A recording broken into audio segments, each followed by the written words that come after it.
Eh oui, je suis sans abri encore. Une église qui devait m'aider, ils ont dit qu'ils allaient m'appeler, ils m'ont jamais appelé. Ils n'ont pas répondu à mon appel. Je suis dans cet hôpital, mon meurtre de la vie, les travailleurs qui sont dans cet hôpital. Parce que toi, ma mère de la vie, comme ils savent que je suis là, ils se sont rendus compte que je viens là, comme je n'ai pas donné pas pour dormir. Et je ne suis pas la seule, il y a d'autres personnes qui viennent là, des sans-abri.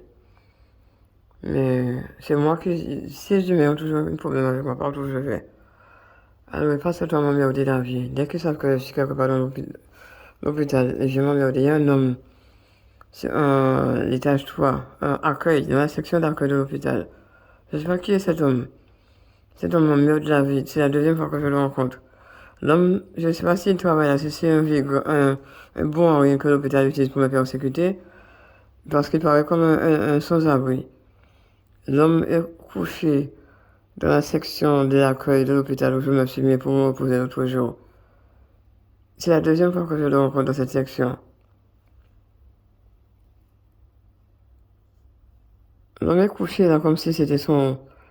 Si c'est un travailleur, un gardien de sécurité, il n'a pas le droit de se coucher là non plus. Et si c'est un sans-abri,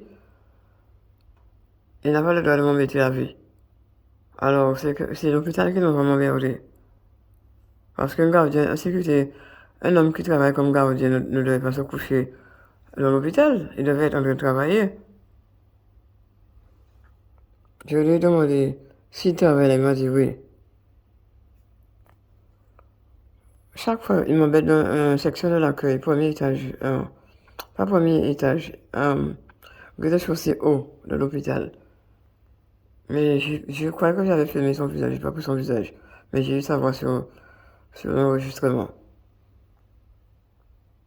Malade. Et l'homme est couché là, bien installé sur une fauteuil qui se rallonge.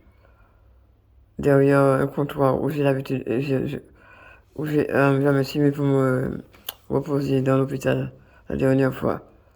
La première fois, il m'a vu là, je sais pas comment il savait que j'étais là. Il a même su que j'avais utilisé la toilette le jour avant.